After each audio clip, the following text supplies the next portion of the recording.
Hello, hello. Today we are going to be looking at the scene from Get Out called The Sunken Place for A-level film studies. We're going to be looking specifically at two things because there's an additional two study elements for this for A-level film. We have spectatorship theory. I'm going to try and use some of that language. With spectatorship theory, we're looking at how the director is positioning us or stitching us into that scene, and how the director might be encouraging us to be active or passive. So I'll try and bring some of those ideas in. And we are also looking at some of the ideology of the American dream. So we're looking at Jordan Peele's perspective on that.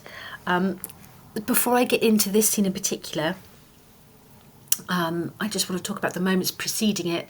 In this YouTube clip, it doesn't have these moments. We've just had three jump scares in the scene previous.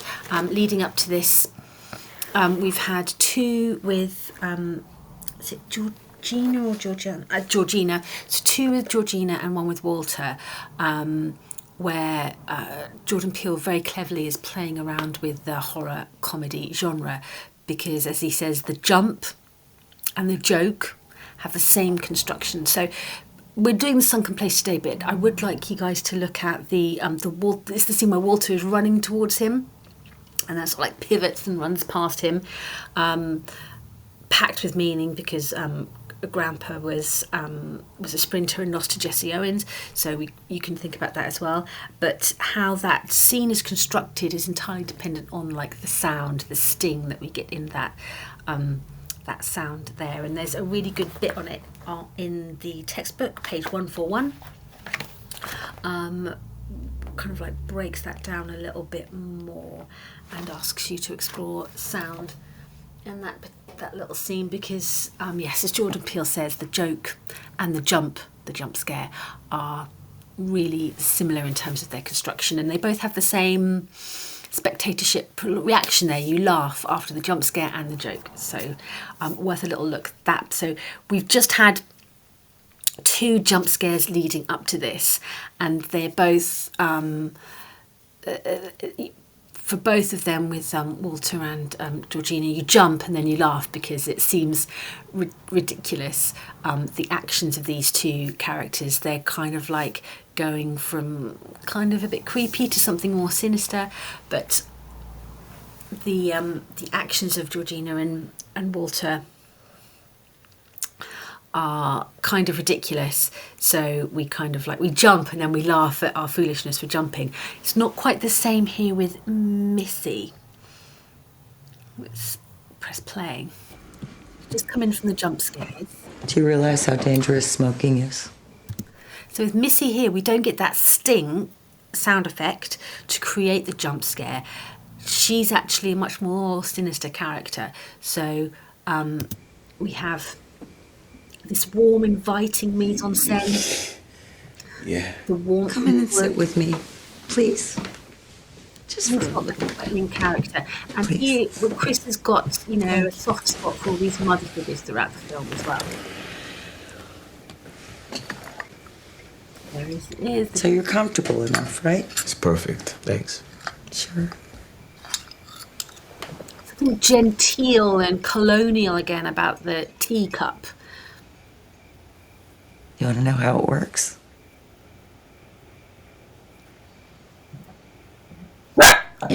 Sorry, they're barking. You just dangle a pocket watch in front of people's faces. Is that it? You watch a lot of TV. When I was a kid. Now you're feeling very sleepy. We do use focal points sometimes to guide someone to a state of heightened suggestion. Pause it. We've got these reverse shots creating a kind of introdidactic here. It's quite classic really at this point in the scene. But if you notice that Jordan Peele is starting to cut closer and closer each time, which is pulling the audience in. If we're stitched within this conversation as the audience member, we're kind of being drawn in as he cuts to close up and as he gets closer and closer with each edit. Suggestibility. Heightened suggestibility. That's right. That's right.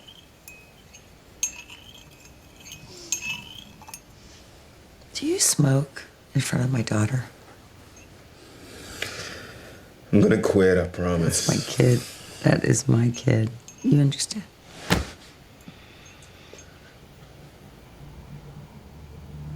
What about your mother? You hear the sound? What about her? That's the trigger Wait, are sound. we? Where were you when she died? Slow push in here with the cinematography. I don't want to think about that. So Missy is using guilt. Pause there. Missy is using this guilt to be this trigger, this way in, his weakness. So she's identified it, the guilt and the mother, and that's kind of like her as a mother as well. That's a really interesting thing that she as well, if she is signifying this white liberal America and women, especially within that remit, is like piling guilt on top of Chris. We have this close up here of the cup, as we know that that is kind of like the trigger in it. We return to it in close up because it is significant. The harp noise is kind of like a magical hypnotic noise. Watching TV. Do you hear the TV? What do you hear? Rain. Rain. It was raining. You hear the rain?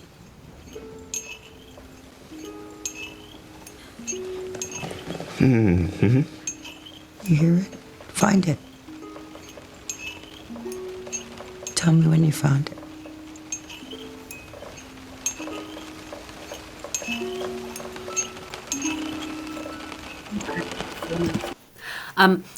We're going to go now to this memory. It's kind of like a meta scene that we keep cutting back to. And if we look at this, we've got, we're going to see the same proxemics here. Chris watching the TV. Later on when he is in the sunken place, we're going to see that similar proxemics as well, with Missy on a sort of like TV screen like above his head. And there's something about this memory that to me reminds me of it being kind of underwater and muffled and out of focus. And we've got some lovely sort of like German expressionistic kind of like shadows here as well. Come here, Chris. Look at me. Found it. Where was your mom?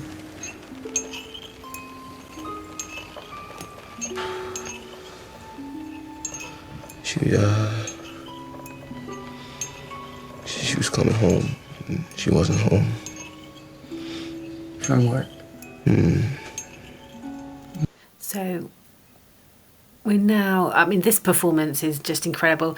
And what we've got is quite a long take now. The audience is kind of like observing his pain, and Jordan Peele is not really cutting away too much from Chris here. He wants us to, if we're thinking about spectatorship, we have this kind of like a line with him, and at this point in the film I think, you know, we're trying to get to the point of allegiance, so we are stitched emotionally and physically very, very close to Chris at this point. And what did you do?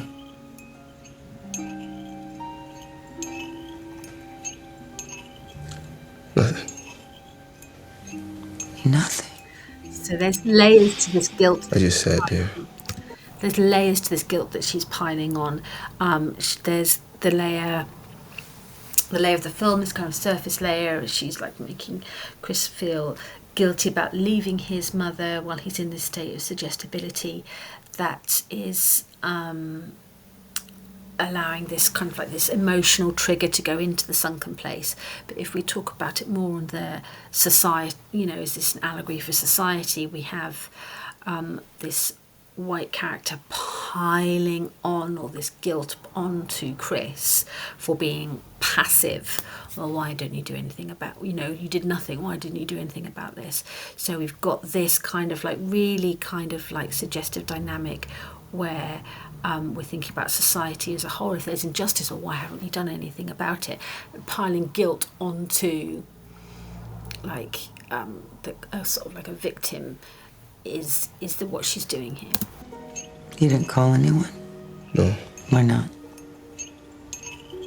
I don't know. I just thought that if I did, it'd make it real.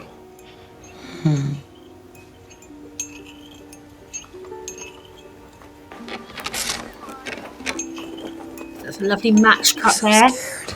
A match cut between Chris as a kid and Chris as an adult with that's his tell, his anxiety there, like scratching at the chair.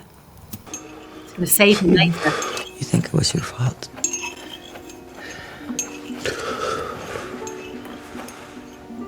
How do you feel now?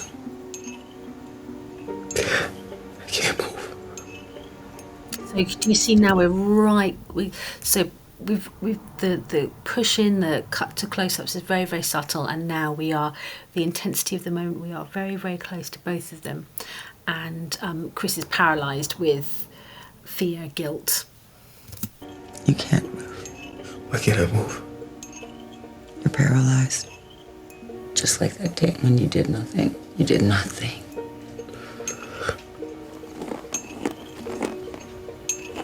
Now, sink into the floor. Wait. Sink.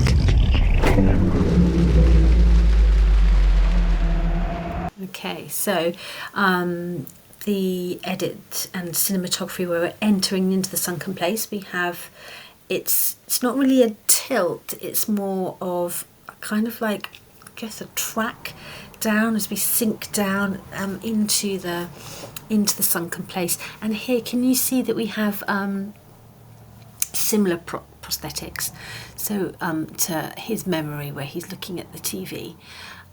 So we now have the image of Missy that he's kind of like, he's looking up to there, and one of my students said that this darkness, this void that he's in, was a bit like an oubliette, which is a medieval form of torture where you're sort of like in a solitary kind of like confinement all by yourself, and that made us think a little bit about the prison industrial complex in the United States, and how Chris is kind of like imprisoned in his own sort of like guilt. We have this cinematography here of the void, this sort of like space where he is silenced and he is going to be puppeteered. Let's have a go. So this was shot at the drive. Pause that there because there's some great music coming up as well, where it looks as if he's in water, but that's actually a combination of slow motion and fans being sort of like put on him, and we have this dramatic sort of like major key music that we would expect to see in terms of like the scare, I suppose, in a horror.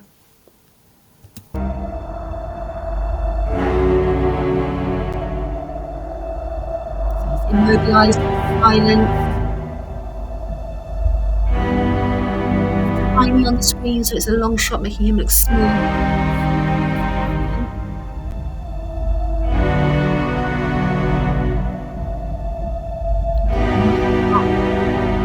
A womb-like experience here.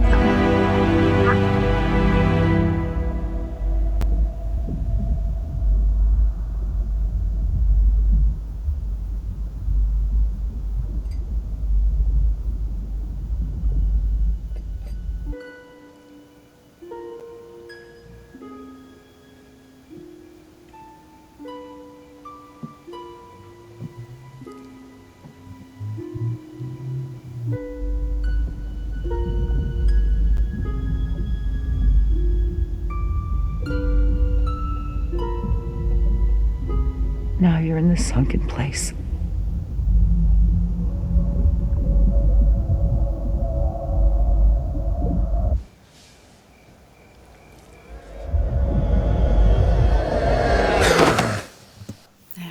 that's our scene. So we have this this idea of this sort of like this nightmarish void where Chris is silenced. He can scream and scream and scream and no one would hear him, and we have this idea that it's an allegory for things like injustice within the American system, especially things like the American prison industrial complex, that kind of thing. Okay, thank you so much everybody. That is it.